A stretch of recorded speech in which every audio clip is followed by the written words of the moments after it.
la performance sous l'angle des organisations d'entreprise, nous vivons aujourd'hui des grandes transformations. Des transformations qui reposent sur une organisation beaucoup plus à plat, avec un interlocuteur unique qui va suivre le parcours client. Les organisations précédentes, qui sont des organisations beaucoup plus en silo, avec un travail beaucoup plus segmenté et borné, n'ont plus lieu d'être. Nous devons répondre aux besoins du client avec un seul interlocuteur sur le sujet qui le préoccupe. Ça veut dire également qu'on doit repenser tout cela et donc les frontières qui peuvent exister entre les départements et les services n'ont plus lieu d'être. Ça n'intéresse pas le client. On a des organisations plus plates et avec un nombre de niveaux hiérarchiques en baisse.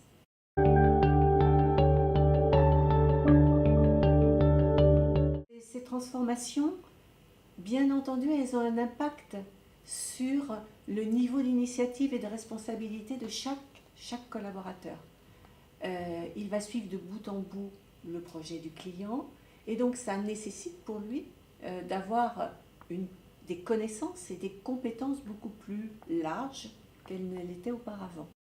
Est-ce qu'on peut dire, Corinne, que cette évolution dont tu parles, de l'organisation ou des organisations, a un impact sur l'état d'esprit requis auprès de chaque collaborateur?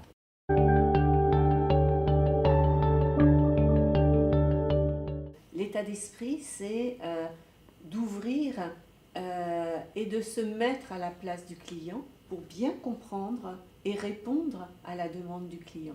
Donc fatalement, le facteur humain est capital. La transformation digitale bouleverse également les modes de travail. Le fait d'avoir des horaires de travail, un cadre particulier, un espace de travail. On a une intelligence de co-construction également.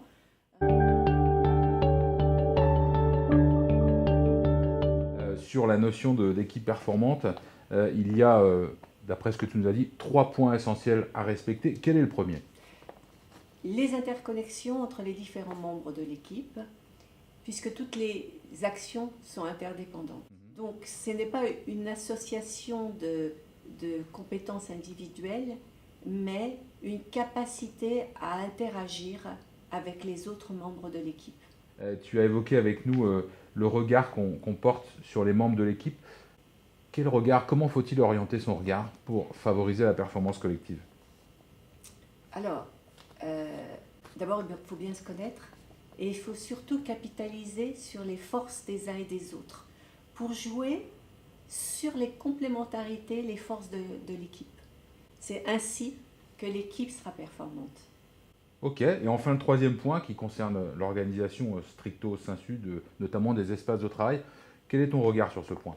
Favoriser des espaces où l'on peut co-construire, où l'on peut travailler sur du co-développement.